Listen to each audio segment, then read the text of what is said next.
কোটি স্টুডেন্টদের দায়িত্ব নিয়ে ভিতরে গেছিলাম, যেভাবে লাস্টে বললো যে কথা বলবে না, তাহলে আমাদেরকে ভিতরে কেন ডাকছে? এটার জবাব যদি উনি না দিতে পারে, ওনার খবর আছে। আমি 12 কোটি শিক্ষার্থীর দায়িত্ব নিয়েছি।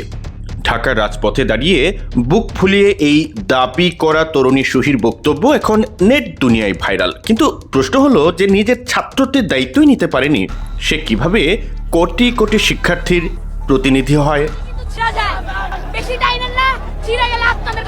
নিজেকে মাইলস্টোন কলেজের নিয়মিত ছাত্রী দাবি করে মিডিয়ার সামনে বয়ান দিচ্ছিলেন তিনি, কিন্তু সত্যটা যখন সামনে এলো তখন সবার চোখ কপালে উঠে গেল।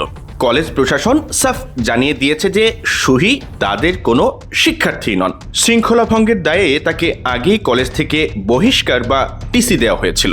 এই প্রধানমন্ত্রী মিলন যদি থেকে থাকে তাহলে একটা গেল হাজার শিক্ষার্থীর জীবন শেষ হয়ে যাবে।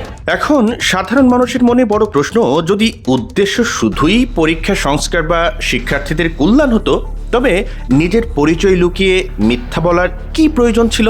একজন বহিষ্কৃত সাবেক শিক্ষার্থী যখন আন্দোলনের ফ্রন্ট লাইনে এসে শিক্ষামন্ত্রীর পদত্যাগ বা রাজনৈতিক স্লোগান দিতে শুরু করে, তখন বুঝতে আর বাকি থাকে না যে উদ্দেশ্য মোটেও সরল ছিল না। কোমলমতি শিক্ষার্থীদের আবেগকে ঢাল বানিয়ে জল ঘোলা করার এই মিশন আসলে কার ইশারায়?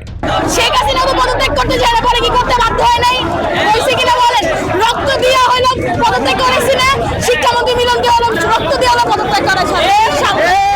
সংশ্লিষ্টরা বলছেন যে অধিকার আদায়ের আন্দোলন এক জিনিস, আর ভুয়া পরিচয় দিয়ে মাঠ গরম করে ফায়দা লোটার চেষ্টা অন্য জিনিস।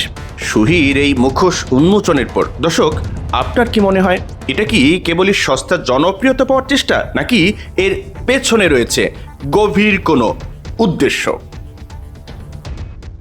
রনক হাসান, ভিশন 24, ঢাকা।